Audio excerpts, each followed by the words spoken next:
Welcome, South Maple, to our new YouTube channel. We are so excited about this. Today, we are going to start with a new book that you all are going to be taking home a copy of. Our whole school community, kids, teachers, the people that work in the lunchroom, the custodians, your parents, everyone is going to have a copy of this new book, and it's called Gooney Greene by Lois Lowry. I am so excited about this book. I think you're all going to love it. Today, I'm going to read chapter 1. I hope that if you're tuning into this channel to listen to me read, I hope that you have this book in front of you and you are following along with me. So, let's get started and let's find out who Gooney Greene really is. Chapter 1. There was a new student in the Water Tower Elementary School. She arrived in October after the first month of school had already passed. She opened the second grade classroom door at 10 o'clock on a Wednesday morning and appeared there all alone, without even a mother to introduce her. She was wearing pajamas and cowboy boots and was holding a dictionary and a lunchbox. "Hello, Mrs. Pigeon," the second grade teacher said. "We're in the middle of our spelling lesson." "Good," said the girl in pajamas. "I brought my dictionary. Where's my desk?" "Who are you?" Mrs. Pigeon asked, politely. "I'm your new student. My name is Gooney Greene. That's green with a silent E at the end, and I just moved here from China. I want a desk right smack in the middle of the room, because I like to be right smack in the middle of everything." The class stared at the new girl with admiration. They had never met anyone like Gooney Greene. She was a good student. She sat down at the desk Mrs. Pigeon provided, right smack in the middle of everything, and began doing second grade spelling. She did all her work neatly and quickly, and she followed instructions. But soon it was clear that Gooney was mysterious and interesting. Her clothes were unusual. Her hairstyle was unusual. Even her lunches were very unusual.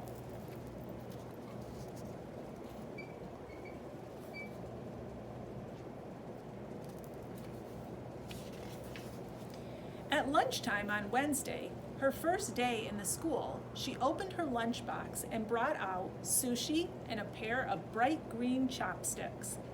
On Thursday, her second day at Water Tower Elementary School, Gooney Greene was wearing a pink ballet tutu over green stretch pants, and she had 3 small red grapes, an avocado, and an oatmeal cookie for lunch. On Thursday afternoon, after lunch, Mrs. Pigeon stood in front of the class with a piece of chalk in her hand. "Today," she said, "we are going to continue talking about stories." "Yay!" the second graders said in a very loud voice. All but Felicia Ann, who never spoke, and Malcolm, who wasn't paying attention. He was under his desk as usual. "Gooney you weren't here for the first month of school, but our class has been learning about what makes good stories, haven't we?" Mrs. Pigeon said. Everyone nodded, all but Malcolm, who was under his desk doing something with scissors. "Class, what does a story need most of all? Who remembers?" Mrs. Pigeon had her chalk hand in the air ready to write something on the board. The children were silent for a minute. They were thinking. Finally, Chelsea raised her hand. "Chelsea, what does a story need?" "A book," Chelsea said. Mrs. Pigeon put her chalk hand down. "There are many stories that don't need a book," she said pleasantly. "Aren't there, class? If your grandma tells you a story about when she was a little girl, she doesn't have that story in a book, does she?" The class stared at her, all but Malcolm, who was still under his desk, And Felicia Ann, who always looked at the floor, never raised her hand and never spoke.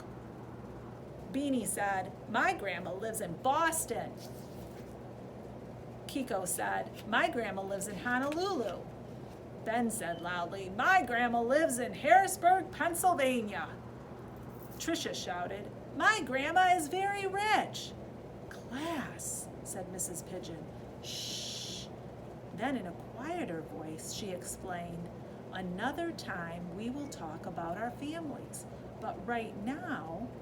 She stopped talking and looked at Barry Tuckerman. Barry was up on his knees in his seat, and his hand was waving in the air as hard as he could make it wave. "Barry," Mrs. Pigeon said, "do you have something that you simply have to say? Something that cannot possibly wait?" Barry nodded yes. His hand waved. "And what is so important?" Barry stood up beside his desk.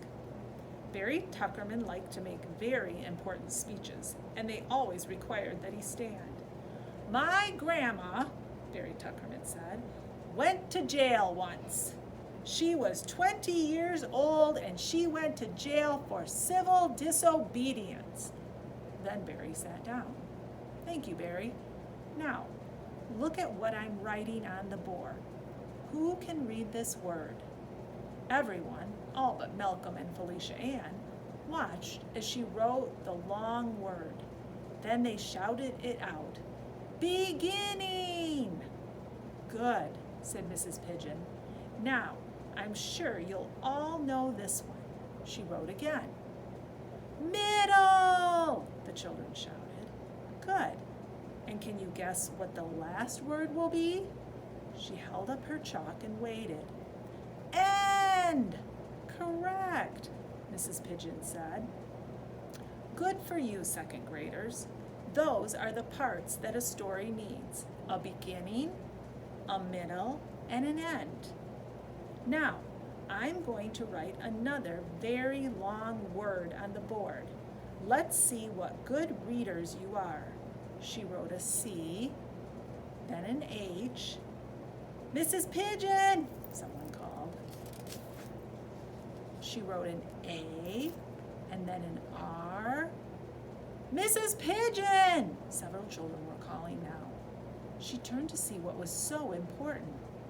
Malcolm was standing beside his desk. He was crying. "Malcolm needs to go to the nurse, Mrs. Pigeon," Beanie said. Mrs. Pigeon went to Malcolm and knelt beside him. "What's the trouble, Malcolm?" she asked, but he couldn't stop crying. I know, Nicholas said. Nicholas always knew everything, and his desk was beside Malcolm's. "Tell me, Nicholas, remember Kiko showed us how to make origami stars?" All of the second graders reached into their desks and their pockets and their lunch boxes. There were tiny stars everywhere. Kiko had shown them how to make origami stars out of small strips of paper.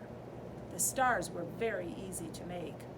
The school janitor had complained just last Friday that he was sweeping up hundreds of origami stars. "Malcolm put one in his nose," Nicholas said, "and now he can't get it out." "Is that correct, Malcolm?" Mrs. Pigeon asked. Malcolm nodded and wiped his eyes. "Don't sniff, Malcolm. Do not sniff. That is an order." She took his hand and walked him to the classroom door. She turned to the class. "Children," she said, "I am going to be gone for exactly 1 minute and 30 seconds while I walk Malcolm to the nurse's office down the hall. Stay in your seats while I'm gone. Think about the word character. A character is what a story needs. When I come back from the nurse's office, we are going to create a story together. You must choose who the main character will be.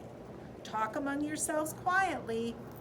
Think about interesting characters like Abraham Lincoln, or perhaps Christopher Columbus, or Babe Ruth," called Ben. "Yes, Babe Ruth is a possibility. I'll be right back." Mrs. Pigeon left the classroom with Malcolm. When she returned 1 minute and 30 seconds later, without Malcolm, the class was waiting. They had been whispering, all but Felicia Ann, who never whispered. "Have you chosen?" she asked. The class nodded. All of their heads went up and down, except Felicia Ann's, because she always looked at the floor. "And your choice is," all of the children, all but Felicia Ann, called out together. "Gooney Bird Greene," they called. Mrs. Pigeon sighed. "Class," she said, "there are many different kinds of stories. There are stories about imaginary creatures like Dumbo," Tricia called out. "Raise your hand if you want to speak, please," Mrs. Pigeon said. "But yes, Tricia, you are correct. Dumbo is an imaginary character. There are also stories about real people from history, like Christopher Columbus," and she stopped. Barry Tuckerman was waving and waving his hand. "Yes, Barry, do you have something very important to say?" Barry Tuckerman stood up. He twisted the bottom of his shirt around and around in his fingers. "I forgot," he said at last. "Well, sit back down then, Barry. Now I thought, class, that since Christopher Columbus's birthday is coming up soon," she looked at Barry Tuckerman, whose hand was waving like a windmill once again. "Barry," she said. Barry Tuckerman stood up again. "We already know all the stories about Christopher Columbus," he said. "We want to hear a true story about Gooney Bird Greene." "Yes, Gooney Bird Greene," the class called. Mrs. Pigeon sighed again. "I'm afraid I don't know many facts about Gooney Bird Greene," she said. "I know a lot of facts about Christopher Columbus, though. Christopher Columbus was born in We Want Gooney Bird," the class chanted. "Gooney Bird?" Mrs. Pigeon said finally. "How do you feel about this?" Gooney Bird Greene stood up beside her desk in the middle of the room. "Can I tell the story?" she asked. "Can I be right smack in the middle of everything? Can I be the hero?" "Well, since you would be the main character," Mrs. Pigeon said, "I guess that would put you in the middle of everything. I guess that would make you the hero." "Good," Gooney Bird said. "I will tell you an absolutely true story about me." And that's the end of chapter 1. Stay tuned, because our next episode we will be reading chapter 2 of our new story,